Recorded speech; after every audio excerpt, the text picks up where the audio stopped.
The slap echoed through courtroom 4B like a gunshot. Officer Derek Hastings' palm connected with the woman's face so hard that her head snapped to the side, and the entire Baltimore County Courthouse fell silent.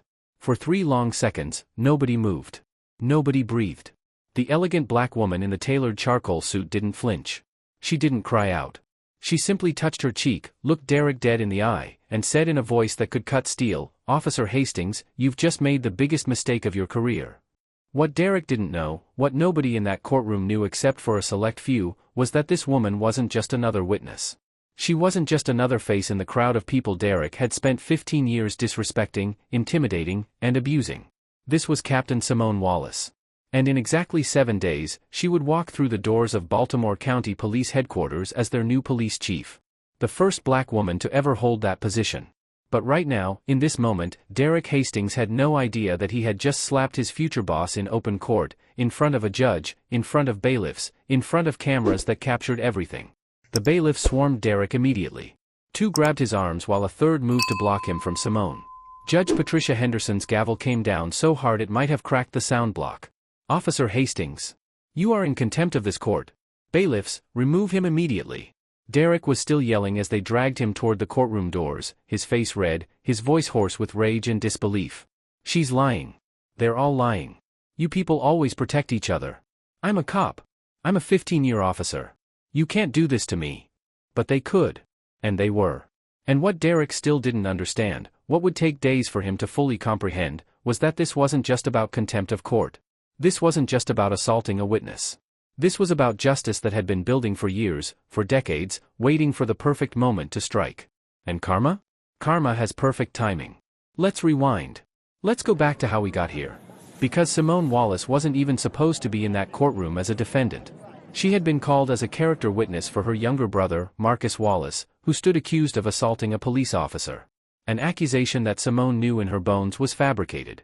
An accusation that followed a pattern she had seen 100 times in her 22 years of police work.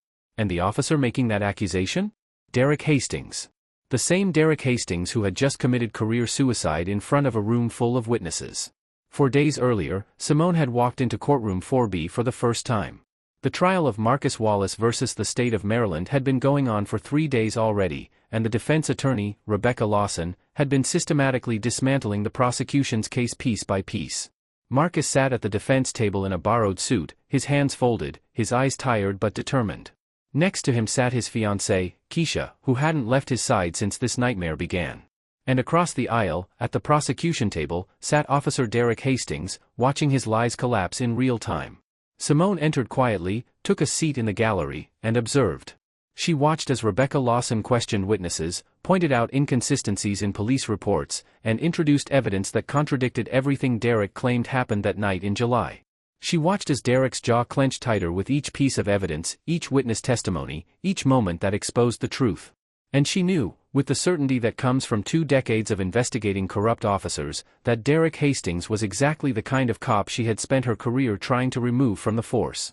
When Simone's turn came to testify, she walked to the witness stand with the same calm confidence she brought to every aspect of her life. The bailiff swore her in. She placed her hand on the Bible, stated her full name, and sat down. Rebecca Lawson approached with a gentle smile. "Ms. Wallace, can you tell the court about your relationship with the defendant, Marcus Wallace?" "Marcus is my younger brother," Simone said, her voice clear and steady. "We grew up together in West Baltimore. Our mother raised us after our father passed when Marcus was 6 and I was 10. She worked 2 jobs to keep us fed, clothed, and in school. She taught us to respect authority, to work hard, and to always stand up for what's right, even when it's difficult." "Can you describe Marcus's character for the court?" Simone looked at her brother, and for just a moment, her professional mask softened. "Marcus is one of the gentlest people I know. He's patient, kind, and thoughtful. He's been working at Henderson's Auto Repair for 7 years.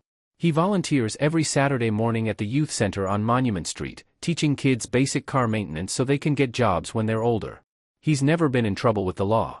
Not even a speeding ticket.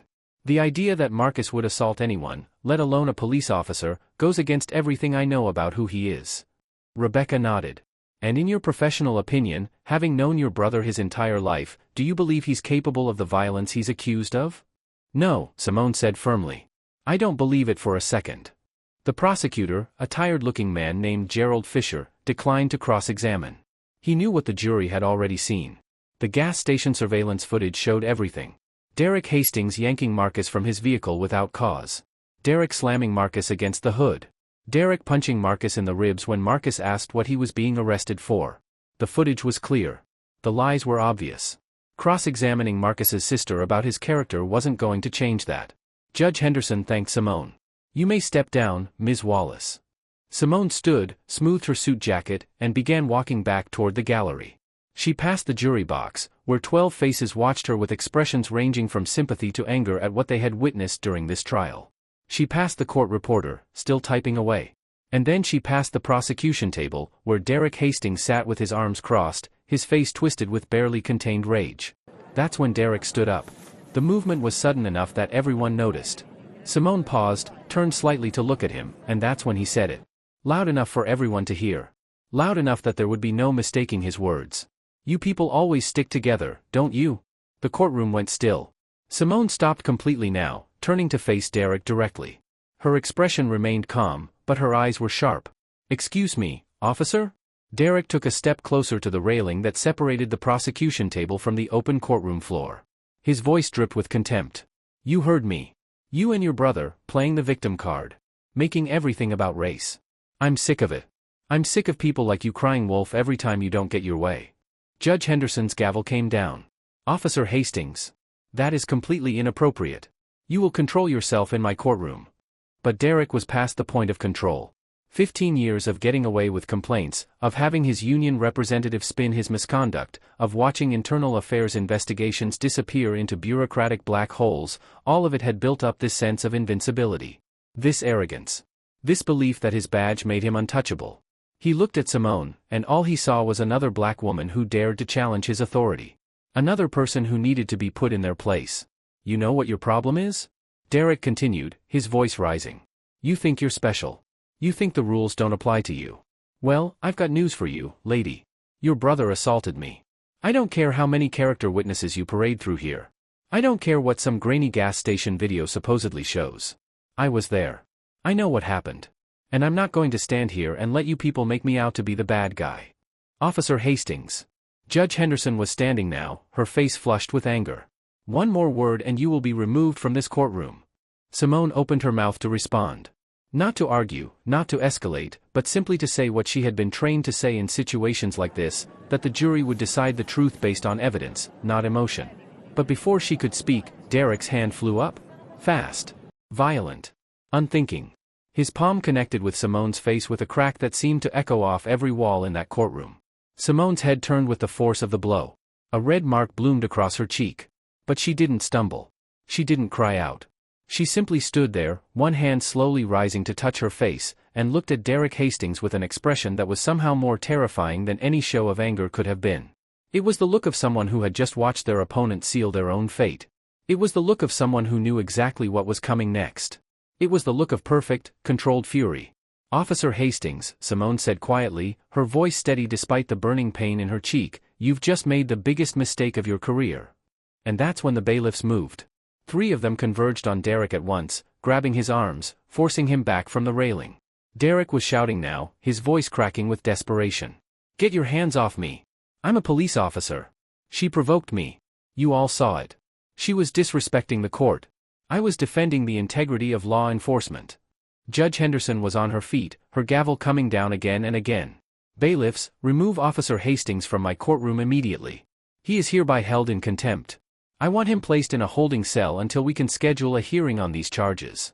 As the bailiffs dragged Derek toward the doors, he craned his neck to look back at Simone. "This isn't over. I know people. I have connections. You think you can just walk in here and destroy a cop's reputation? You have no idea who you're dealing with." But he was wrong. Simone knew exactly who she was dealing with. She had investigated officers like Derek Hastings for years. She knew their patterns, their excuses, their networks of protection. And she knew something else too. Something that Derek wouldn't find out until it was far too late. In 7 days, Simone Wallace would walk into Baltimore County Police Headquarters as the new chief of police. And every single officer in that department, including Derek Hastings, would answer to her. Rebecca Lawson approached Simone as the courtroom slowly settled back into order. "Are you all right? Do you need medical attention?" Simone shook her head, still touching her cheek where the mark was darkening. I'm fine. I've had worse. Marcus stood up from the defense table, his eyes wide with shock and anger. Simone, I'm so sorry. This is my fault. If I hadn't... Stop, Simone said, turning to her brother. This isn't your fault. This is about a corrupt officer who finally went too far. And trust me, Marcus, he's going to pay for it. Rebecca leaned in close, lowering her voice. Your official appointment gets announced next week, doesn't it? Simone's lips curved into the smallest, coldest smile. Monday morning. 7 days from now. Marcus's eyes widened as understanding dawned. Then, for the first time in weeks, since this entire nightmare began, he smiled. Really smiled. 3 weeks before that slap echoed through courtroom 4B, Officer Derek Hastings sat in his patrol car on a quiet street in Dundalk, eating a sandwich and scrolling through his phone. His partner, Officer Luis Mendoza, sat in the passenger seat, filling out paperwork from their last call. It was a Tuesday evening, the kind of humid July night where the air felt thick enough to chew. Derek took a bite of his sandwich, glanced at Luis, and said something that would later haunt Luis for months to come. You know what I love about this job? Derek said, wiping mustard from his mouth. The power. The respect. People see this badge and they know to stay in line. Especially the ones who need reminding about where they belong in the world. Luis didn't respond. He had learned over the past 2 years of riding with Derek that sometimes silence was the safest option. Because Derek Hastings wasn't just a cop with a bad attitude. Derek was something far more dangerous. He was a corrupt officer who had spent 15 years perfecting the art of abuse while staying just barely within the lines that would get him fired. 17 official complaints had been filed against Derek over the years. 17. Excessive force. Falsifying reports. Racial profiling. Witness intimidation. And yet Derek still wore his uniform. Still carried his badge. Still patrolled the streets with the full authority of the Baltimore County Police Department behind him. How does someone like Derek Hastings survive 17 complaints? The answer was simple and depressing. Connections. Derek had friends in the union, friends in internal affairs, friends in the district attorney's office.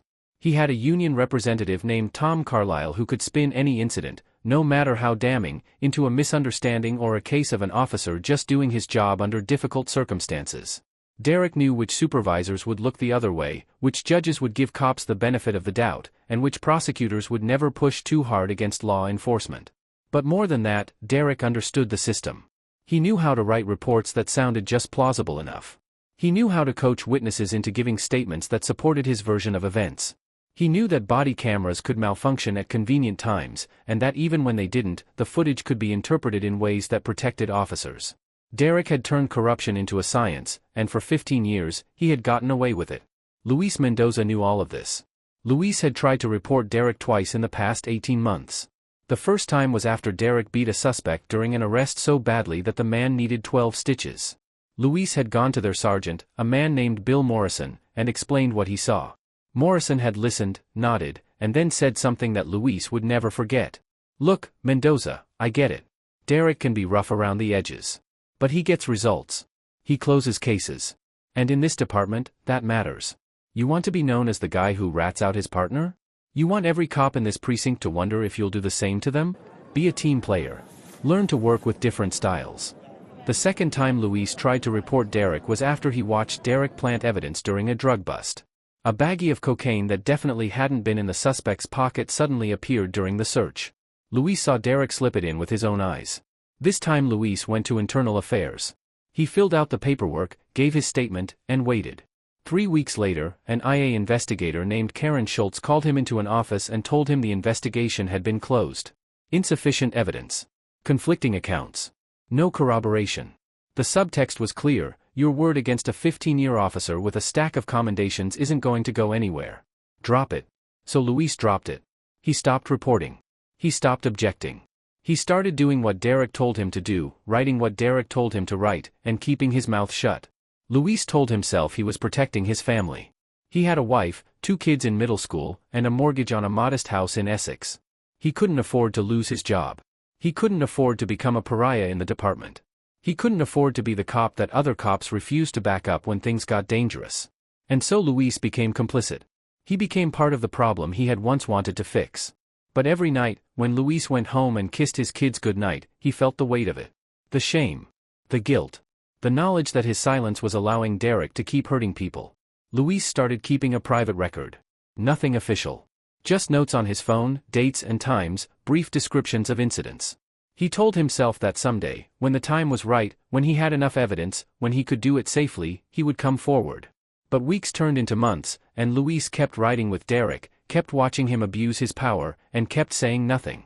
Now, on this humid Tuesday evening in July, Derek finished his sandwich, crumpled up the wrapper, and pointed through the windshield at a car pulling out of a parking lot half a block ahead. "That one," Derek said. "Let's pull him over." Luis looked at the car. It was a Honda Civic, maybe 10 years old, well maintained. Nothing suspicious. No erratic driving. No obvious violations. "What's the cause?" Luis asked. Derek grinned. "Brake lights out." Luis looked more closely.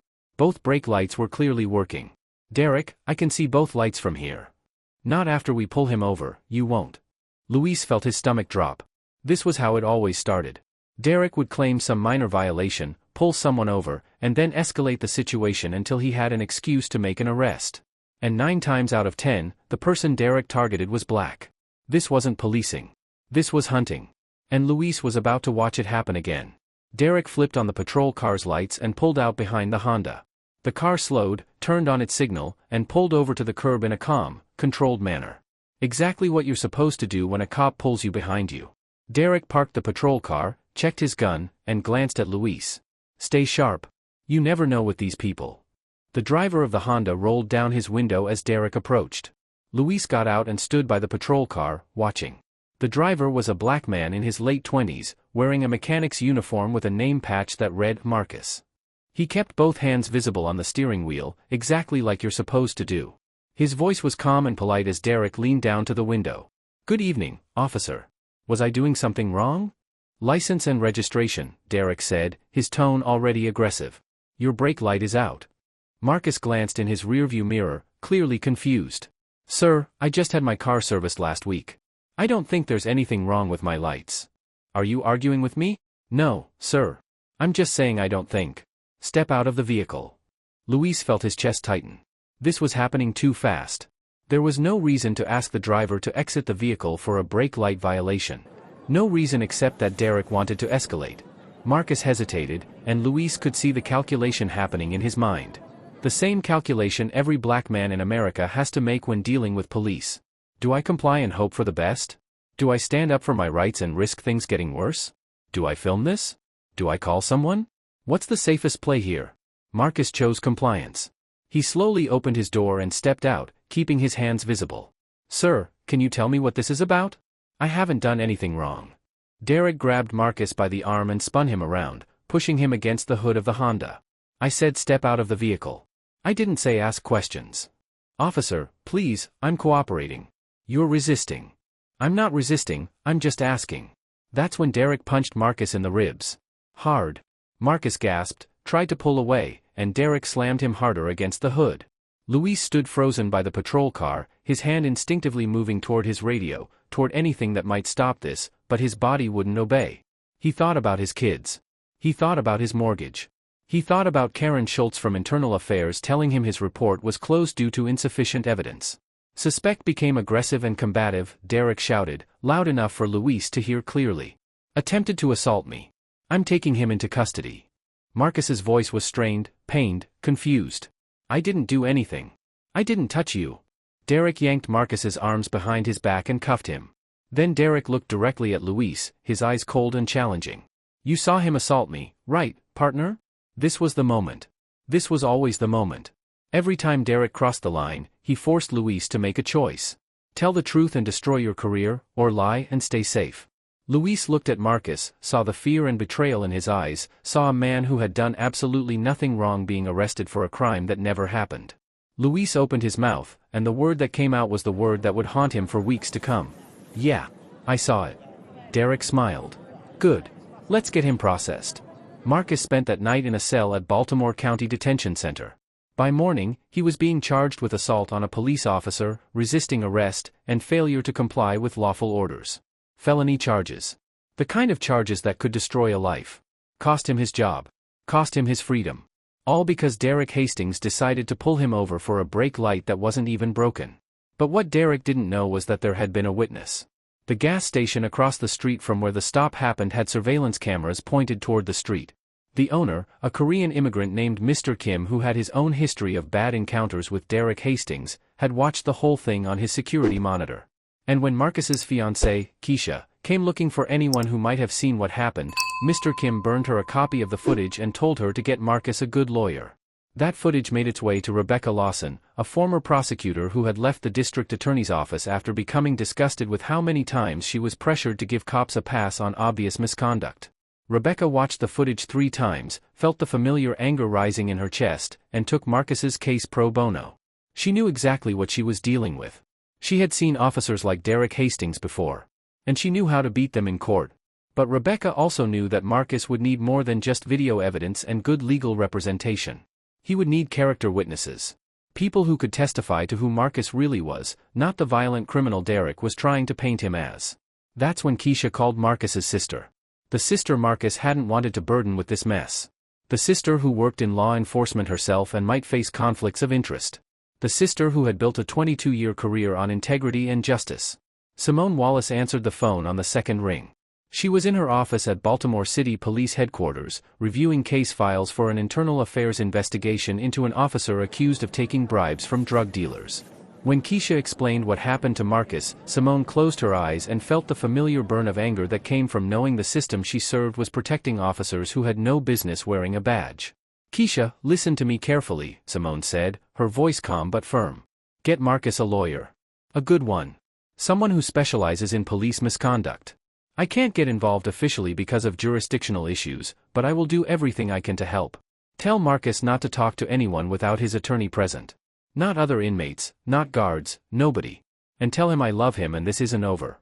What Simone didn't tell Keisha was that she had just received a phone call that very morning. A phone call from the Baltimore County Board of Commissioners offering her the position of police chief. The first black woman to ever lead the department. Simone's official start date would be 3 weeks away. 3 weeks from the day Marcus was arrested. And Officer Derek Hastings, the corrupt cop who had just destroyed her brother's life based on lies, had no idea that very soon he would be answering directly to the woman whose family he had just torn apart. Simone Wallace believed in justice. She believed in the system, even when the system failed. She believed that good cops outnumbered bad cops, and that accountability mattered. But she also believed in something else. She believed in karma.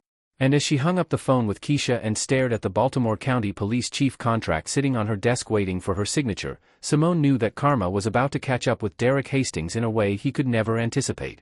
The trial of Marcus Wallace began on a Monday morning in late July, and from the very first moment, it was clear that this wasn't going to be the easy win Derek Hastings expected. Rebecca Lawson walked into that courtroom like a woman on a mission, carrying a leather briefcase stuffed with evidence, witness statements, and most importantly, the surveillance footage that would blow Derek's entire story apart. She wore a navy blue suit, her hair pulled back in a professional bun, and when she looked at Derek sitting at the prosecution table, her expression was pure ice. The jury was seated. 12 Baltimore County residents who had been selected over 2 long days of questioning. Rebecca had fought to keep anyone with strong pro-police bias off that jury, and she had largely succeeded. What she ended up with was a diverse group of people who seemed genuinely willing to consider the evidence rather than automatically believing whatever a cop said on the witness stand. That was all she needed. Because once this jury saw what Rebecca had to show them, there would be no question about who was telling the truth. The prosecutor, Gerald Fisher, opened with a standard argument. Officer Derek Hastings was a decorated member of the Baltimore County Police Department with 15 years of service. He had pulled over Marcus Wallace for a routine traffic violation. Marcus became aggressive. Marcus refused to comply with lawful orders. And when Derek attempted to place Marcus under arrest, Marcus struck him in the chest. Everything Derek did was by the book, necessary, and completely justified. Marcus Wallace was simply another criminal who thought he could assault a police officer and get away with it by crying racism. Rebecca's opening statement was different. She didn't yell. She didn't pound the table. She simply told the jury a story. A story about a man named Marcus Wallace who worked hard, stayed out of trouble, and was driving home from his job as a mechanic when he was pulled over for a violation that never existed. She told them about an officer who had 17 complaints filed against him over 15 years.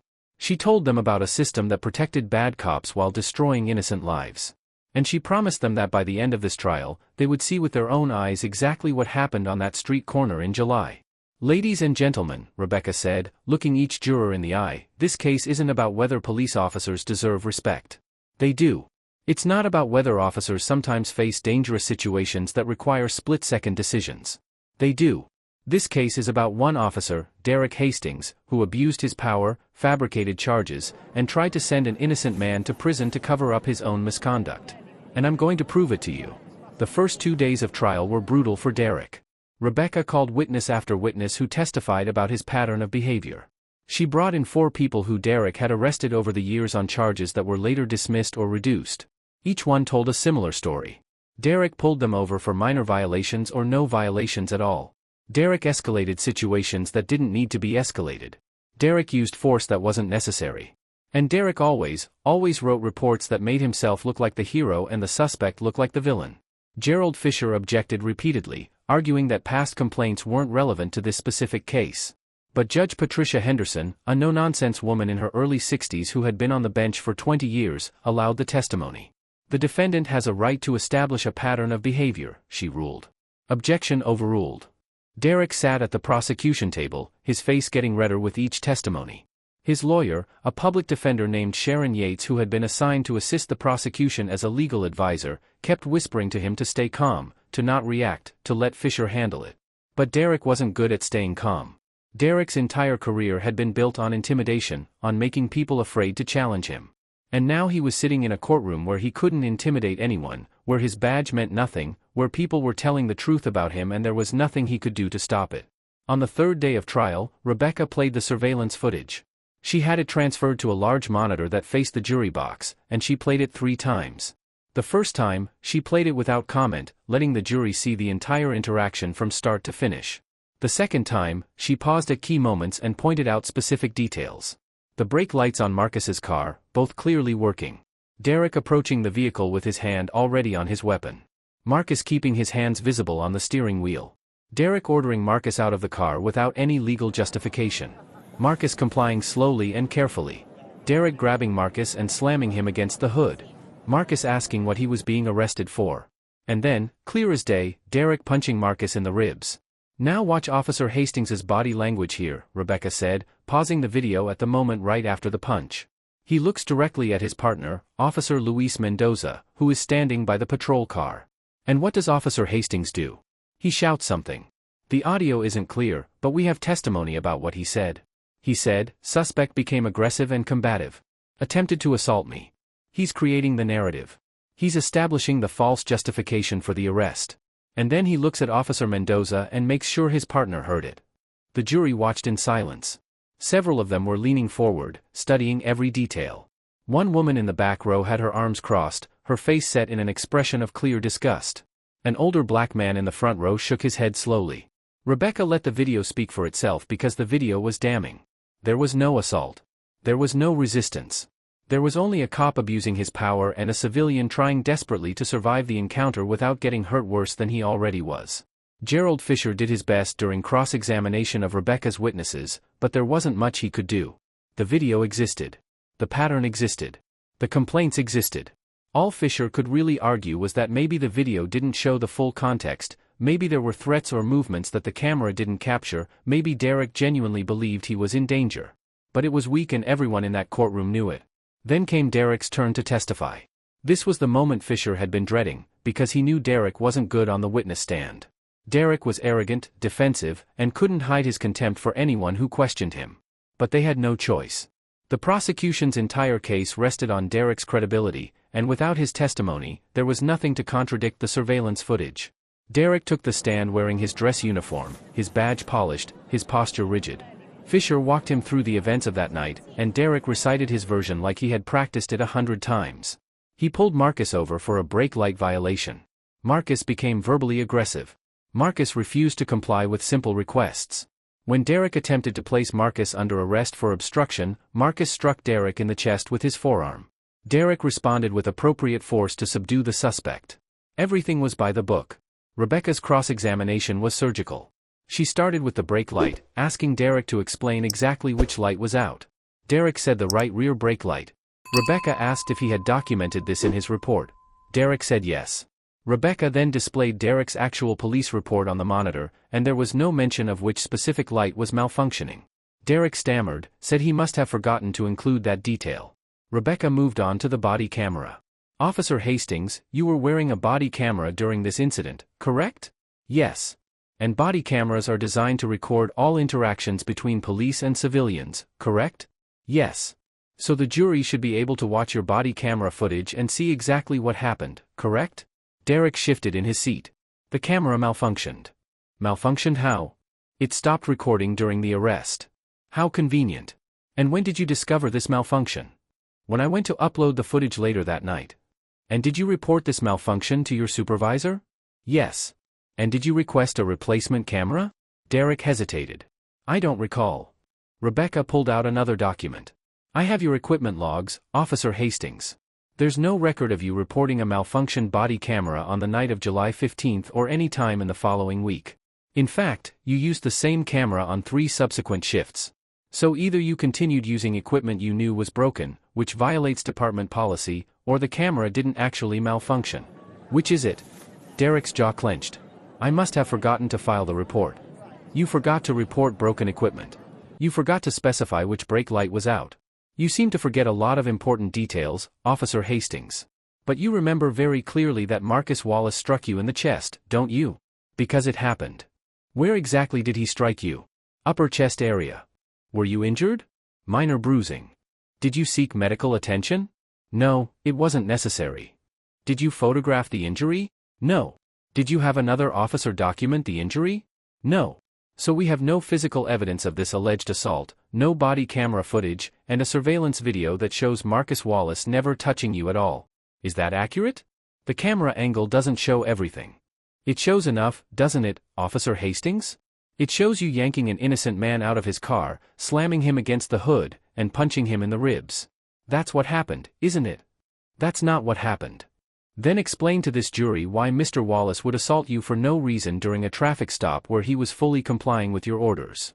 People like him don't need a reason. They just hate cops. Rebecca stopped. She looked at the jury, then back at Derek. People like him. What does that mean, Officer Hastings? Derek realized his mistake. I meant suspects. People who have run-ins with the law. But Marcus Wallace had never had a run-in with the law before this incident, had he? No arrests. No warrants. Not even a traffic ticket. So when you say, people like him, what exactly do you mean? Gerald Fisher stood up. Objection, Your Honor. Counsel is badgering the witness. Judge Henderson shook her head. Overruled. The witness will answer the question. Derek looked trapped. He looked angry. And he looked like exactly what he was. A cop who had spent 15 years abusing his power and had finally been caught. I meant people who don't respect authority, he said quietly.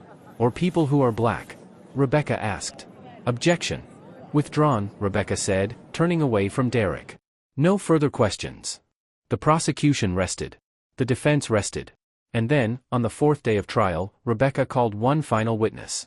A witness she had saved for last because she knew the impact would be devastating. She called Officer Luis Mendoza. Luis walked to the witness stand like a man walking to his own execution. He was sworn in, stated his name and badge number, and sat down. He looked at Derek, who was staring at him with an expression that promised retribution. He looked at Marcus, who was watching him with cautious hope. And he looked at the jury, 12 people who would decide not just Marcus's fate, but in a way, Luis's fate too. Rebecca approached gently. Officer Mendoza, you were Officer Hastings's partner on the night of July 15th, correct? Yes, ma'am. You were present during the traffic stop of Marcus Wallace? Yes. You witnessed the entire interaction? Yes. Officer Mendoza, I'm going to ask you a direct question, and I need you to answer truthfully. Did you see Marcus Wallace strike Officer Hastings? The courtroom went completely silent. Derek leaned forward, his eyes boring into Luis. Gerald Fisher held his pen motionless above his notepad. Judge Henderson watched Luis carefully. And Luis Mendoza, a cop with 12 years on the force, a father of 2, a man who had spent 3 years documenting Derek's corruption while being too afraid to come forward, made the choice that would change everything. Luis looked at Derek. He looked at Marcus. Then he looked down at his hands and said, so quietly that people in the back rows had to strain to hear him, no. I didn't. The courtroom exploded. Gerald Fisher shot to his feet, objecting, demanding a sidebar. Judge Henderson's gavel came down hard, calling for order. Derek was halfway out of his seat before Sharon Yates grabbed his arm and forced him back down. And Rebecca Lawson simply nodded, because this was the moment she had been waiting for. This was the moment when the truth finally broke through the blue wall of silence. "Could you repeat that, Officer Mendoza?" Rebecca asked. Luis looked up, his eyes red. "No. I did not see Marcus Wallace strike Officer Hastings. He never touched him. Derek yanked him out of the car and hit him, and then Derek told me to say that Marcus assaulted him first. I lied in my report. I lied because I was afraid of what would happen if I told the truth. But I can't do it anymore. I can't keep lying." Derek was shaking now, his fists clenched on the table. Sharon Yates was whispering urgently to him, probably telling him to stay calm, to not make this worse. But Derek wasn't listening. Derek was watching his entire career, his entire life, collapse in front of him. And the worst part was knowing that there was nothing he could do to stop it. Rebecca asked Luis a few more questions, establishing that Derek had falsified his report, that this wasn't the first time Derek had done something like this, and that Luis had been documenting Derek's misconduct for years but had been too afraid to come forward. Then she thanked Luis and returned to her seat. Gerald Fisher declined to cross-examine. What could he possibly ask? Luis had just destroyed the prosecution's case. The trial was effectively over. Marcus Wallace was going to walk free, and Derek Hastings was going to face consequences for the first time in his 15-year career. Judge Henderson called a recess. As the courtroom cleared, Derek stood up and stared at Luis with pure hatred. Luis met his gaze and didn't look away. For 3 years, Luis had been afraid of this moment. But now that it was here, now that he had finally told the truth, he felt something unexpected. He felt relief. He felt like maybe, just maybe, he could look at himself in the mirror again. That's when Simone Wallace was called to testify. And that's when everything went from bad to catastrophic for Derek Hastings. Because the woman he was about to assault in open court wasn't just Marcus's sister. She was about to become his boss. And Derek had no idea what was coming. Derek Hastings sat in a holding cell beneath the Baltimore County Courthouse, his dress uniform wrinkled, his badge sitting in an evidence bag somewhere upstairs, his hands still shaking from the adrenaline of what he had done. The cell was small, 8 by 10 feet, with concrete walls painted an institutional beige and a metal bench bolted to the floor. Derek had put hundreds of people in cells like this over his 15-year career. He never imagined he would end up in one himself.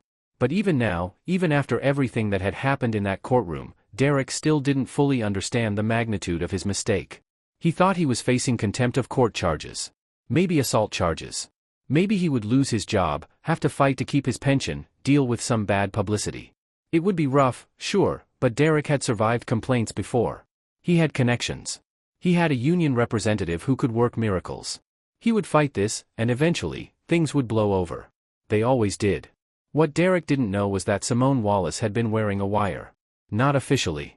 Not as part of any police investigation. But after 22 years working in internal affairs, investigating corrupt officers, documenting abuse, Simone had learned one critical lesson: always record everything. You never knew when you would need evidence. You never knew when someone would lie about what was said, what happened, what they meant. So Simone had developed a habit of wearing a small digital recording device tucked into her clothing whenever she entered situations that might turn confrontational. When Simone had walked into courtroom 4B to testify as a character witness for her brother, she had been wearing that device. A tiny recorder no bigger than a USB drive, tucked into the inner pocket of her suit jacket. And it had captured everything. Every word Derek said. Every racist comment. Every threat. Every moment of escalation. And most importantly, the sound of that slap. Crystal clear. Undeniable. Admissible in court. 2 hours after Derek was dragged out of the courtroom, Simone sat in a small office at the courthouse with Rebecca Lawson and a federal agent named Marcus Chen from the FBI's Civil Rights Division. Chen was in his early 40s, sharp-eyed and methodical, the kind of investigator who built cases brick by brick until they were absolutely unshakable. He had been tracking complaints about Baltimore County Police for 2 years, looking for patterns, waiting for the right case to justify federal intervention. When Rebecca called him about the courtroom incident, he came immediately. Simone handed Chen the recording device. Everything from this afternoon is on there. I haven't edited it. I haven't altered it. It's exactly what happened. Chen plugged the device into his laptop and hit play. The three of them sat in silence as Derek's voice filled the small office. You people always stick together, don't you? You and your brother, playing the victim card. I'm sick of it. I'm sick of people like you crying wolf every time you don't get your way. Then Simone's voice, calm and controlled. Excuse me, officer? Derek again, getting louder. You heard me. You know what your problem is? You think you're special. You think the rules don't apply to you. Well, I've got news for you, lady. Your brother assaulted me. Judge Henderson's voice in the background, ordering Derek to control himself. And then the sound that made all three of them wince. The sharp crack of Derek's palm against Simone's face. The gasp from the courtroom observers. The chaos that followed. Chen stopped the recording and looked at Simone. This is federal evidence now. Officer Hastings didn't just assault you. He violated your brother's civil rights by fabricating charges based on racial bias. The recording proves intent. It proves state of mind. Combined with Officer Mendoza's testimony and the surveillance footage, we have everything we need for a federal prosecution. How long? Simone asked. 2 weeks, maybe 3. We'll need to interview witnesses, subpoena records, coordinate with the U.S. Attorney's Office. But this is solid. Derek Hastings is going to federal prison. Rebecca leaned back in her chair, a grim smile on her face. He thought he was untouchable. 15 years of complaints, and he genuinely believed nothing would ever stick.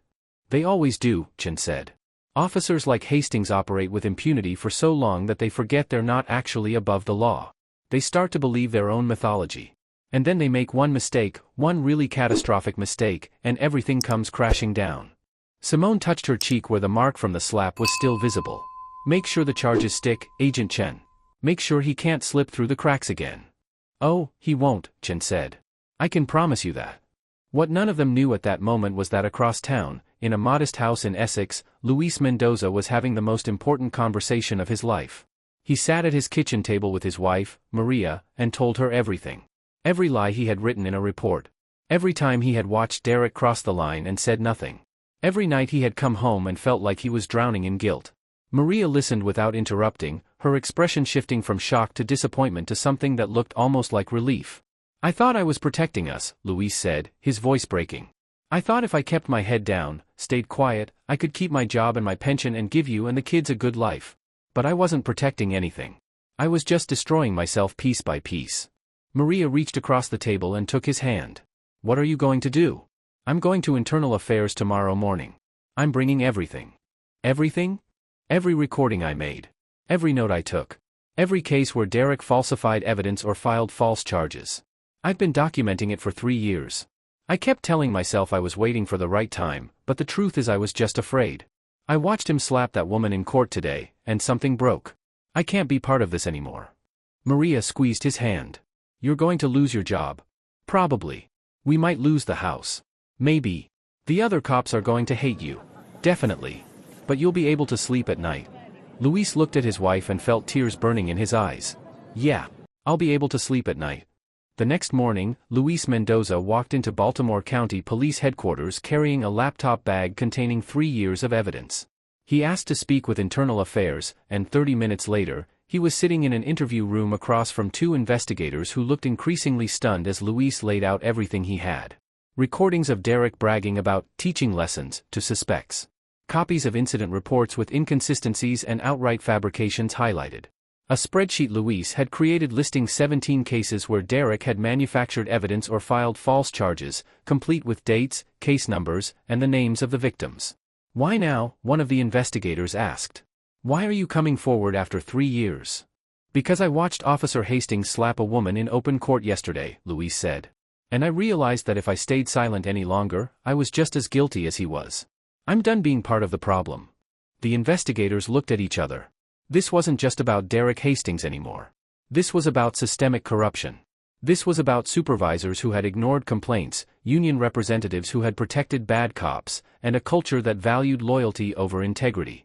What Luis was handing them was a roadmap to the rot that had been festering in the department for years. Officer Mendoza, the lead investigator, said slowly, "Do you understand that this information implicates multiple officers? That this is going to trigger investigations that could take down people at every level of this department?" "I understand." "And you're willing to testify? To go on record? To face whatever consequences come from this?" "I am." "Then you need to know something. There's a new police chief starting on Monday. Her name is Simone Wallace. She's coming from Baltimore City, and her reputation is that she doesn't tolerate corruption.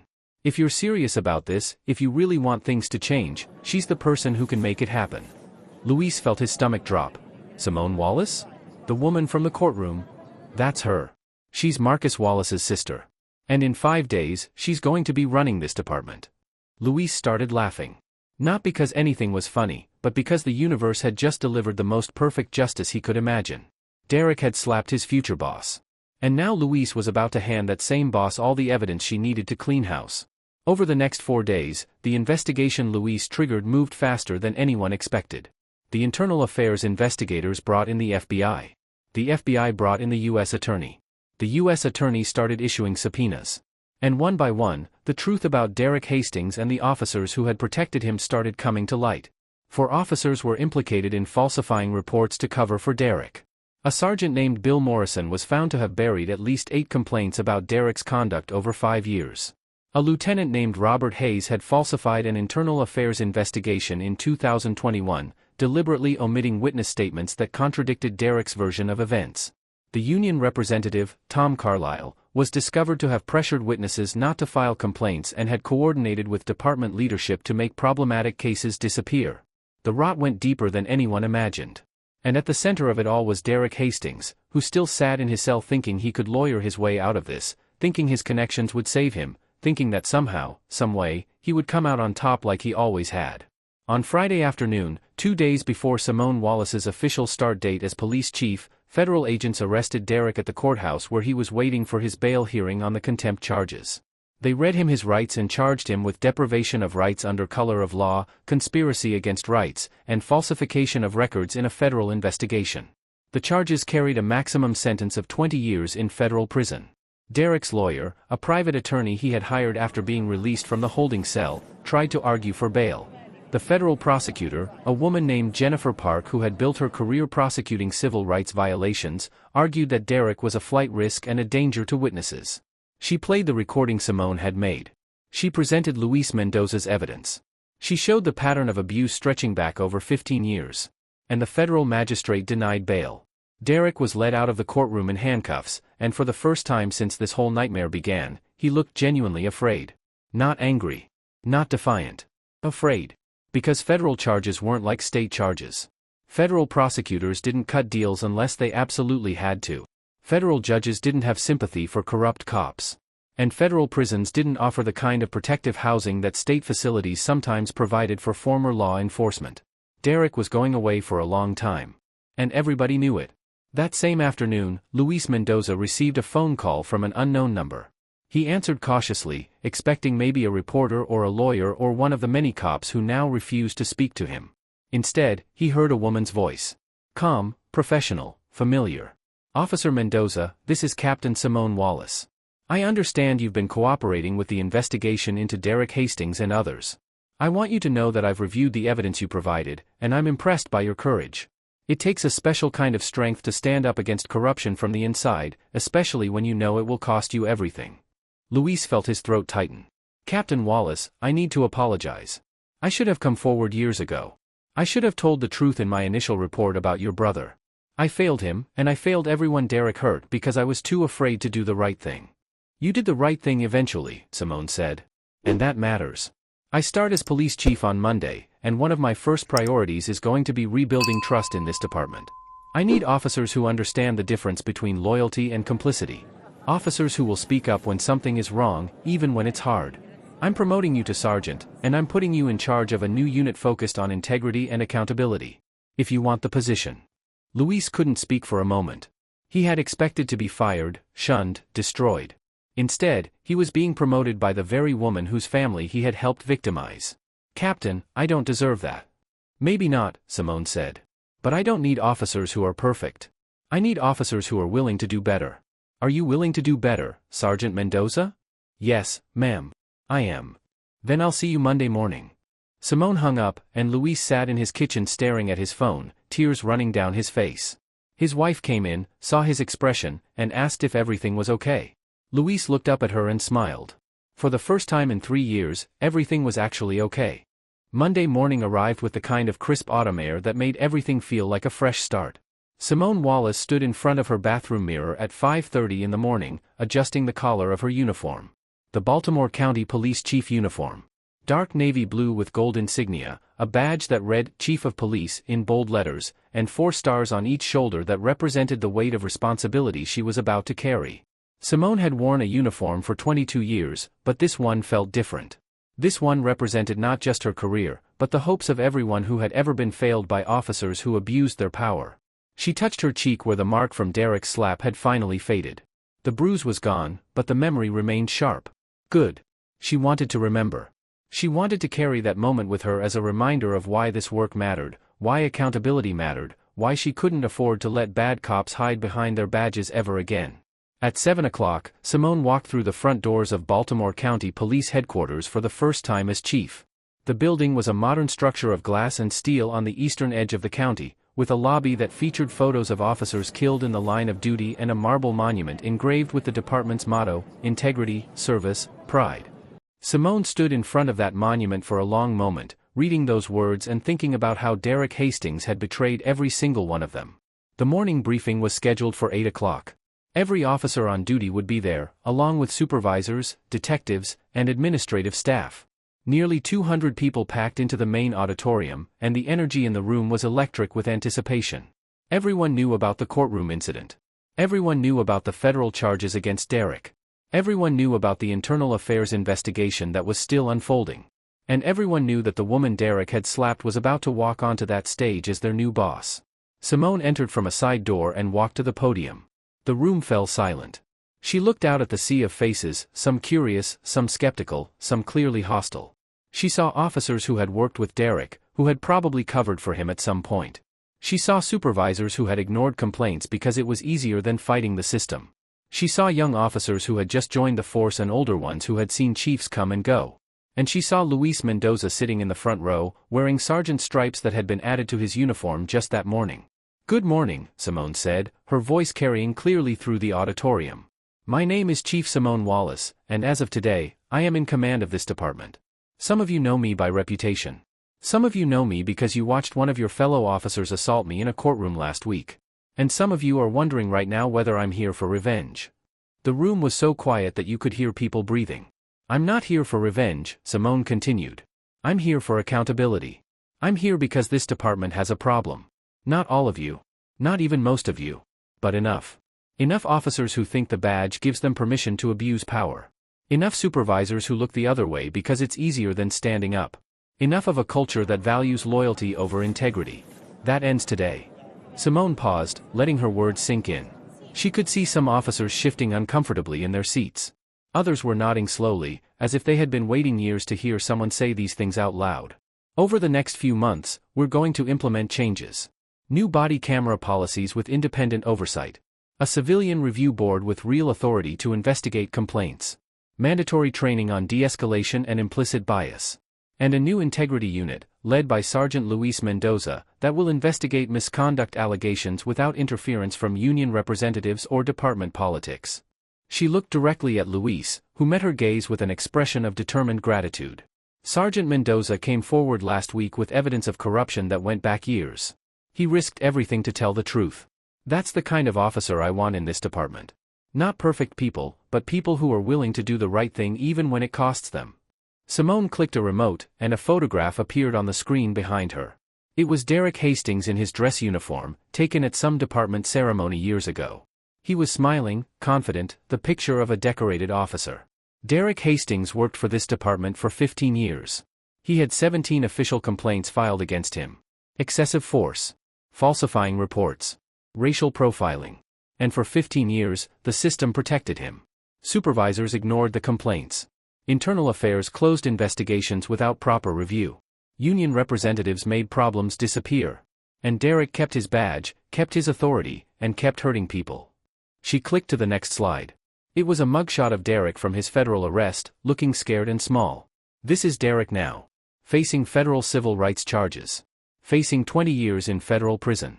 Facing the consequences that should have come years ago if this department had done its job. Another click. This time it was a series of photographs. 17 faces. 17 people Derek had falsely arrested, assaulted, or abused over his career. These are his victims. 17 people whose lives were damaged or destroyed because one officer thought he was above the law. 17 people who filed complaints that were buried or dismissed. 17 people who deserved justice and didn't get it until it was almost too late. Simone turned back to face the auditorium. My first official act as chief is this: I am personally meeting with every single one of these victims. I am apologizing on behalf of this department. I am reviewing their cases to determine if charges should be expunged, if settlements should be offered, if there is any way we can make right what was done to them. Because accountability doesn't just mean punishing bad cops. It means acknowledging the harm they caused and doing everything in our power to repair it. She could see tears in some officers' eyes now. Not tears of sadness, but tears of relief. Relief that someone was finally saying what needed to be said. Relief that maybe, just maybe, things were actually going to change. My second act is implementing a new body camera policy effective immediately. All cameras will upload footage directly to an independent server that cannot be accessed or edited by officers. Any officer whose camera mysteriously malfunctions during a critical incident will be placed on administrative leave pending investigation. No exceptions. No excuses. A few officers in the back exchanged glances. Simone saw it and addressed it directly. I know some of you think this shows a lack of trust. You're right. Trust has to be earned. And this department has not earned the trust of the community we serve. We're going to earn it back by being transparent, by being accountable, and by proving that we're here to protect everyone, not just the people who look like us or think like us or come from the same neighborhoods as us. She clicked to the final slide. It was the department motto again: integrity, service, pride. But underneath, she had added new words: these aren't just ideals. They're requirements. If you can't meet these requirements, if you can't commit to treating every person with dignity regardless of their race or income or background, if you think the badge gives you power over people instead of responsibility to them, then you don't belong in this department. Hand in your resignation and save us both the trouble. Simone closed her folder and looked out at the silent auditorium one more time. But if you're here because you genuinely want to serve, if you became a cop because you believe in justice and protecting the vulnerable and making your community safer, then I want you here. I need you here. And together, we're going to rebuild this department into something we can all be proud of. She stepped away from the podium, and for a long moment, no one moved. Then Luis Mendoza stood up and started clapping. Slowly, hesitantly at first, others joined him. Within seconds, half the auditorium was on their feet, applauding. Not everyone. Some officers sat with their arms crossed, clearly unhappy with what they had just heard. But enough. Enough good cops who had been waiting for leadership that actually meant what it said. Simone walked off the stage and spent the next 2 hours in one-on-one meetings with department leadership. She fired 3 supervisors who had actively covered up complaints against Derek and other officers. She placed 2 more on administrative leave pending investigation. She reorganized the chain of command to break up the networks of protection that had allowed corruption to flourish. And she made it clear that anyone who retaliated against officers who reported misconduct would be terminated immediately. At noon, Simone kept her promise. She met with the first of Derek's victims, a man named Terrence Brown who had been falsely arrested for drug possession 3 years earlier. Derek had planted evidence during a traffic stop, and Terrence had spent 6 months in jail before the charges were eventually dropped due to lack of evidence. He lost his job, his apartment, and custody of his daughter during those 6 months. And until Luis came forward with proof that Derek had falsified the arrest report, Terrence had no way to clear his name. Terrence sat across from Simone in her new office, his expression guarded and skeptical. He had been failed by the system too many times to trust easily. Simone understood that. She didn't ask him to trust her. She simply told him the truth. Mr. Brown, I'm Chief Simone Wallace. I'm here to tell you that Derek Hastings lied in his report about your arrest. We have evidence proving he planted the drugs in your vehicle. Your arrest record is being expunged. The county is prepared to offer a settlement for wrongful arrest. And I am personally apologizing for what was done to you. Terrence stared at her. You're apologizing? Yes. You weren't even here when it happened. No. But I'm here now. And I'm responsible for making sure it never happens again. Terrence's eyes filled with tears. I lost everything because of that arrest. My job. My home. My little girl. Do you know what it's like to have your daughter look at you through a glass window in a jail visiting room and ask why you can't come home? Do you know what it's like to tell her you didn't do anything wrong but nobody believes you? I can't undo what happened to you, Simone said quietly. I can't give you back those 6 months. But I can make sure Derek Hastings pays for what he did. And I can make sure this department does better. Terrence wiped his eyes. Is he really going to prison? Yes. Federal prison. For a long time. Good. That's good. Simone met with 16 more victims over the next 2 weeks. Each meeting was different, but the theme was the same. Derek had targeted people who were vulnerable, people who had no power to fight back, people who the system had already failed. And each time Simone apologized, each time she promised accountability, she felt the weight of responsibility growing heavier. This wasn't just about Derek. This was about rebuilding trust that had been destroyed over years, over decades. Meanwhile, Derek's trial moved forward with brutal efficiency. The federal prosecutor, Jennifer Park, built a case so airtight that Derek's lawyer advised him to take a plea deal. Derek refused. He still believed, right up until the jury came back, that somehow he would be acquitted. That somehow his 15 years of service would count for something. That somehow the system that had protected him for so long would protect him one more time. The jury deliberated for 3 hours. They found Derek guilty on all counts. Deprivation of rights under color of law. Conspiracy against rights. Falsification of records. The judge, a stern woman named Margaret Chen who had zero tolerance for corrupt law enforcement, sentenced Derek to 8 years in federal prison. No parole. No early release. 8 full years. She also ordered him stripped of his pension, banned from ever working in law enforcement again, and required to pay restitution to his victims. Derek broke down in the courtroom. He cried, begged, pleaded for mercy. His wife, who had filed for divorce 2 weeks earlier, wasn't there to see it. His friends from the department, the ones who had covered for him and protected him, had all disappeared. The union representative who had spun his misconduct for 15 years had declined to comment to reporters. Derek was alone. Completely alone. And as the marshals led him out of the courtroom in handcuffs, all he could think about was that moment in courtroom 4B when he raised his hand and slapped Simone Wallace. The moment that destroyed everything. 6 months after Derek was sentenced, Marcus Wallace married Keisha in a small ceremony at a church in West Baltimore. Simone gave a toast at the reception, standing in front of family and friends with a glass of champagne raised high.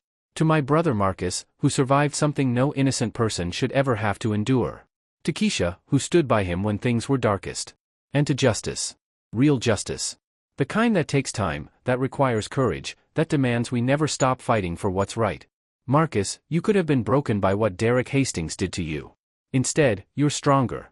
And you're proof that good people can survive bad systems and come out the other side with their integrity intact. Marcus stood and hugged his sister, and everyone in that room understood what they were really celebrating. Not just a wedding, but the victory of truth over lies, of justice over corruption, of hope over despair. In Baltimore County Police Headquarters, Derek's story became legend. Officers whispered about it in roll calls and briefings. The cop who thought he was untouchable.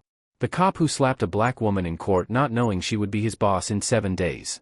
The cop who finally faced consequences after 15 years of getting away with everything. It became a warning, a reminder, a lesson that every new recruit heard during their first week. No one is above the law. No one. Not even cops. Chief Simone Wallace's photograph hangs in the lobby of Baltimore County Police Headquarters now, right next to the monument with the department motto. Under her picture is a plaque that reads, "Integrity isn't just about following the rules. It's about standing up when those rules are broken, even when it costs you everything. Especially when it costs you everything." Simone sees that plaque every morning when she walks into work. She touches it sometimes, remembering that day in the courtroom, remembering the sound of that slap, remembering the moment when everything changed. And she thinks about karma. How it's not magic or fate or divine intervention. Karma is just consequences. The natural result of actions taken without thought for who they might hurt. Derek Hastings spent 15 years believing he would never face consequences. And when they finally came, they came with perfect timing. Justice might be slow. Justice might take years to arrive. But justice never forgets. And for the 17 people Derek hurt, for Marcus who spent months fighting false charges, for Luis who finally found the courage to speak up, for every victim of police abuse who thought the system would never care about them, justice finally came. Not perfect. Not complete. But real. And in Baltimore County, under Chief Simone Wallace's leadership, that justice continues every single day. One decision at a time. One policy at a time. One officer held accountable at a time. Because that's how real change happens. Not with grand gestures or dramatic speeches, but with consistent, unwavering commitment to doing what's right even when it's hard. Especially when it's hard. Derek Hastings sits in a federal prison cell now, thinking about that slap every single day. Thinking about the woman whose face he struck without knowing who she was, what she would become, how much power she would have over his fate. And he understands now, too late, the lesson that Simone Wallace has been teaching her entire career. The badge doesn't make you powerful. Character makes you powerful. Integrity makes you powerful. And the moment you forget that, the moment you think your authority gives you the right to hurt people without consequences, that's the moment karma starts counting down to your reckoning. 7 days. That's all it took. 7 days between the worst decision of Derek's life and the beginning of his downfall. 7 days between arrogance and accountability. 7 days between thinking he was untouchable and learning that everyone, eventually, gets exactly what they deserve. What a story this turned out to be. A story about justice, family, courage, and the long arc of karma bending exactly where it should. Right toward the truth. If this story moved you, if it made you think about justice and accountability and the courage it takes to stand up against corruption, share it with someone who needs to hear it. Drop a comment about what part hit you the hardest. And remember, you never know who you're mistreating. You never know whose life you're impacting. You never know when karma is watching. Treat people with respect. Stand up for what's right. And trust that eventually, justice finds its way to everyone. Subscribe to Black Lives Stories for more true tales of karma and justice. Because these stories matter. And the people in them matter. Every single one of them.